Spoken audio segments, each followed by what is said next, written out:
भारत में आयोजित G20 leaders summit की तारीख अब नजदीक आ चुकी है।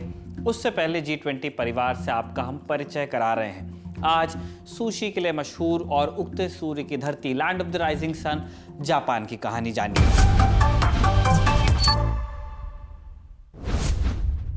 जापान 14,000 से अधिक द्वीपों से मिलकर बना देश है। लगभग 260 पर ही इंसान बसते हैं। 12 करोड़ से अधिक लोग इन्हीं 260 द्वीपों पर हैं। इसीलिए जापान को सघन आबादी वाले द्वीपों का देश भी कहते हैं। जापान के उत्तर में ओखोत्स्क सागर है और दक्षिण में ईस्ट चाइना सी, पश्चिम में जापान सागर है। जापान सागर को अगर आप पार करेंगे तो नॉर्थ और साउथ कोरिया की सीमा शुरू हो जाएगी। उसके तुरंत बाद चीन लग जाएगा। तीनों देशों के साथ जापान की ऐतिहासिक दुश्मनी रही है। जापान की जमीनी सीमा किसी दूसरे देश से नहीं लगती, लेकिन समुद्री सीमा कईयों के साथ लगती है। चीन, फिलीपींस, रूस, North Korea, South Korea, Taiwan और Northern Mariana Islands. Mariana Islands America का हिस्सा हैं। इस लिहाज से जापान की समुद्री सीमा अमेरिका से भी लगती है। यहाँ की आबादी लगभग 12 करोड़ 60 लाख है। मुख्यतः दो धर्मों को लोग मानते हैं, शिंतो और बौद्ध। समय की सुई भारत की तुलना में 3.5 घंटे आगे रहती है। राजधानी यहाँ की टोक्यो है। नई दिल्ली से अगर आपको टोक्यो जाना है हवाई रास्ते से तो लगभग 6,000 किलोमीटर की दूरी आपको तय करनी पड़ेगी। टोक्यो के अलावा दूसरे प्रमुख शहर हैं ओसाका, नारा, फुकुशिमा, क्योटो वगैरह। क्योटो एक समय तक जापान की राजधानी थी। सबसे धार्मिक शहर माना जाता है। एक समय काशी की तुलना क्योटो से ही होती थी। एक फैक्ट और है, दूसरे विश्व युद्ध के दौरान परमाणु हमले के लिए पहले क्योटो को चुना गया था, लेकिन ऐतिहासिक और सांस्कृतिक पहचान को देखते हुए उसे बख्श देने का फैसला हुआ अंततः।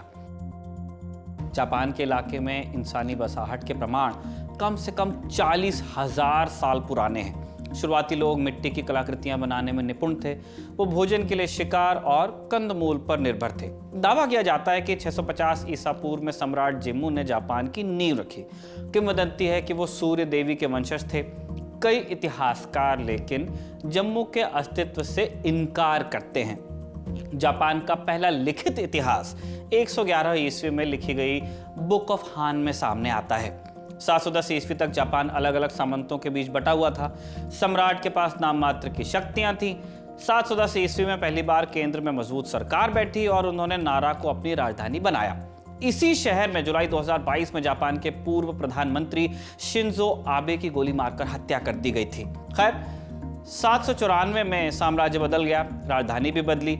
हेयान वंश ने क्योटो को राजधानी बनाया। इसी दौर में मुल्क पनपा और पनपे समुराय भी। उन्हें शोगुन के नाम से जाना गया और समुराय होते थे योद्धा। उन्हें विशेष अधिकार भी मिलते थे और वो सम्राट के प्रति वफादारी की कसम खाते थे।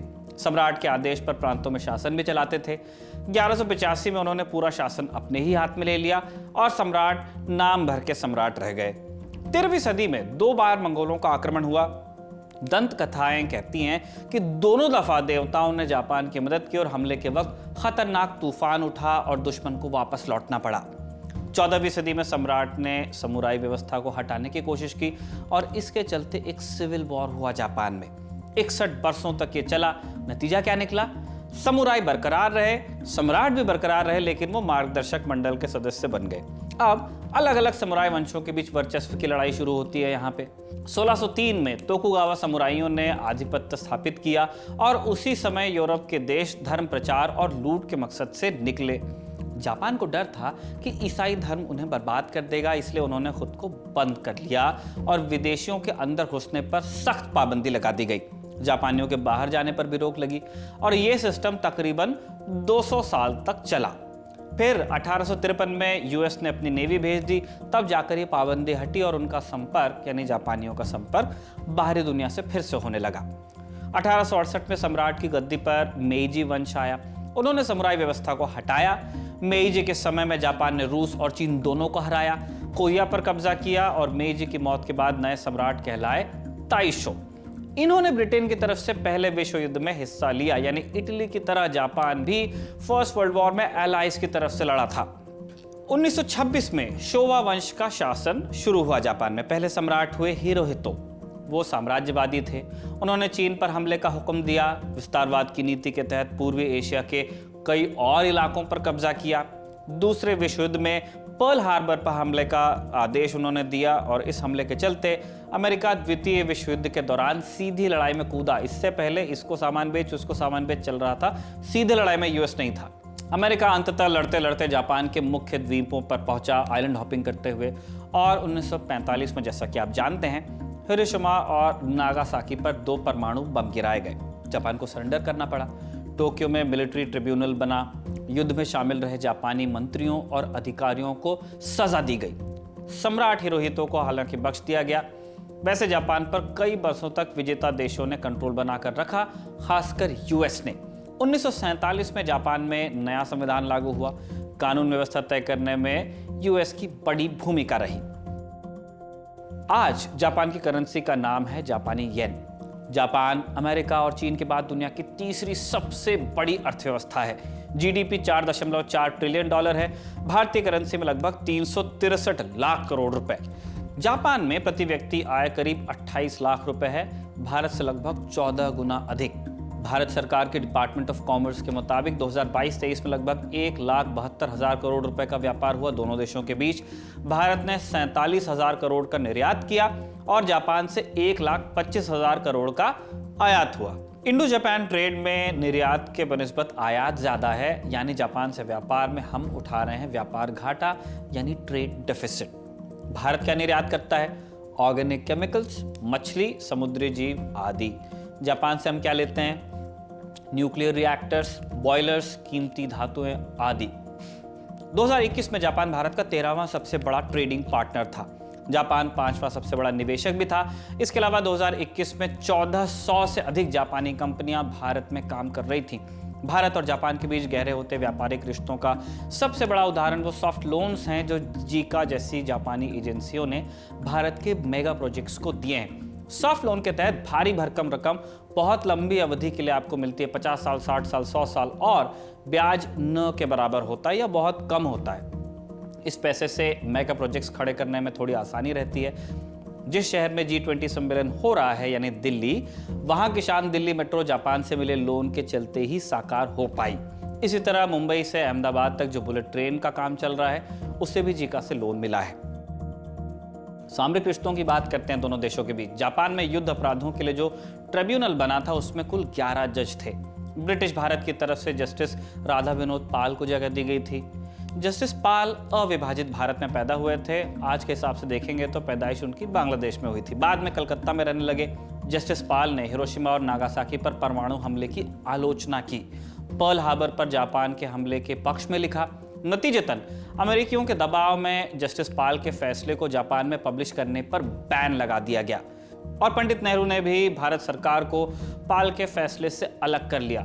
हालांकि बाद में उनका रुख बदला। 1952 में जापान से मित्र सेनाओं का कंट्रोल खत्म होता है। तब जाकर जस्टिस पाल की राय बाहर आई। फिर पता चला कि जस्टिस पाल की राय में दम था।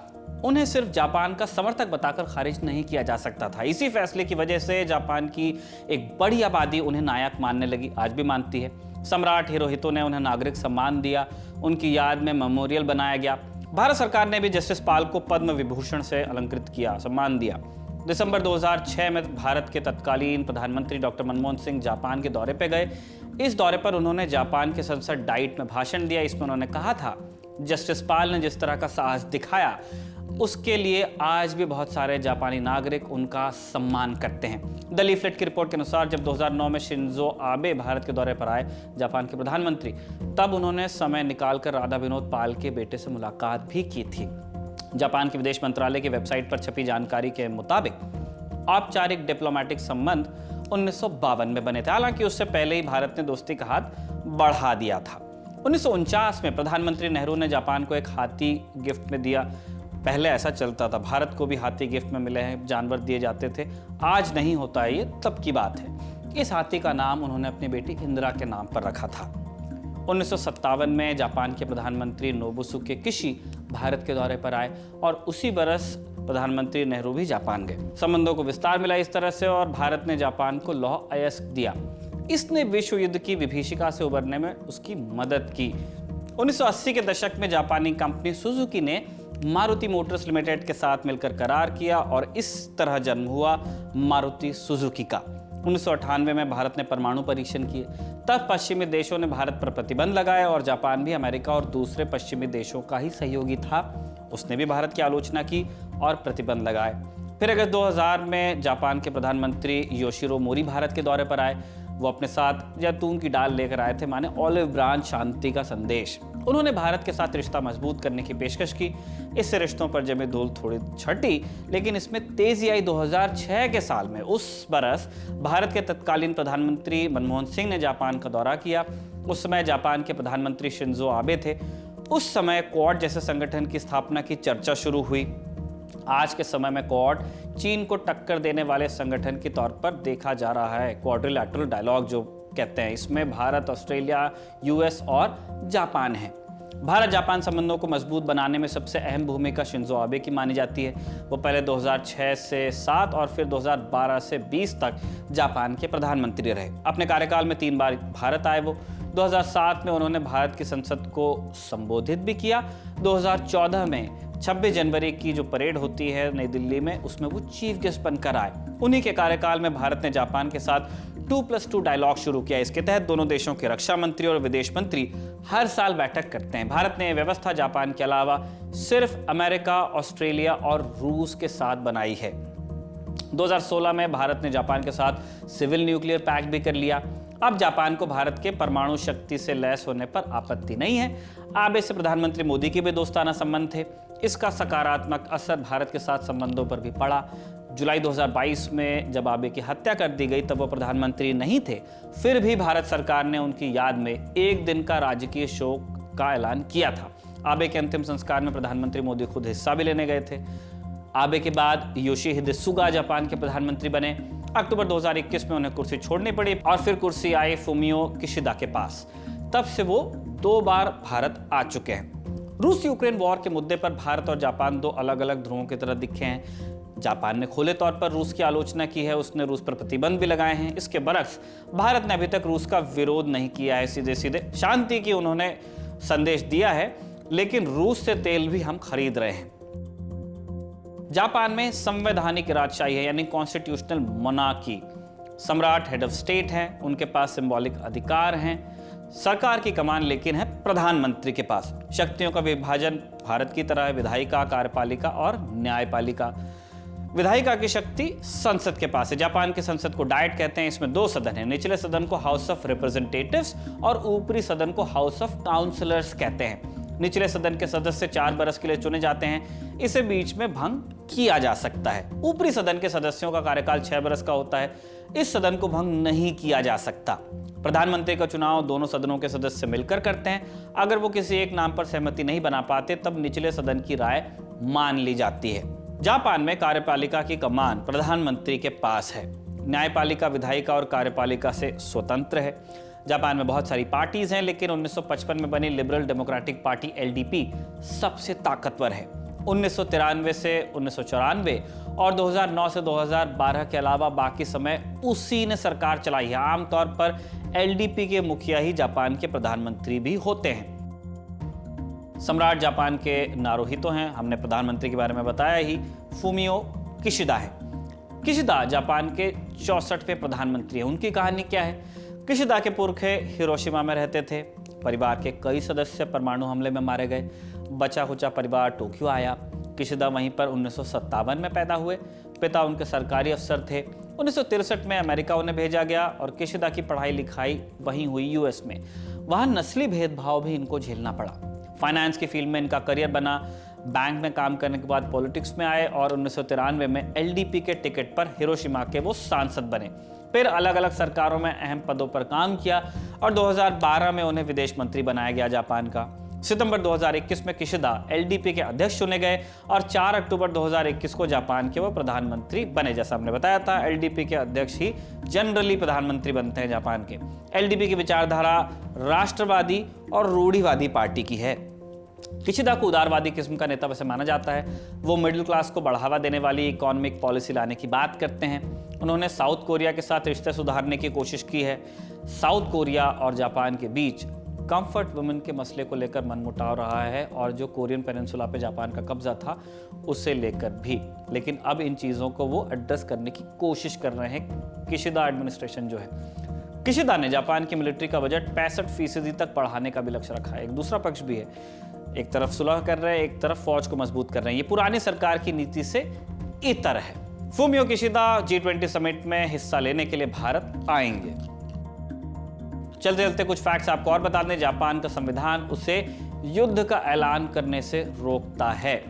1947 में लागू संविधान ने सम्राट से राष्ट्राध्यक्ष का दर्जा वापस ले लिया था।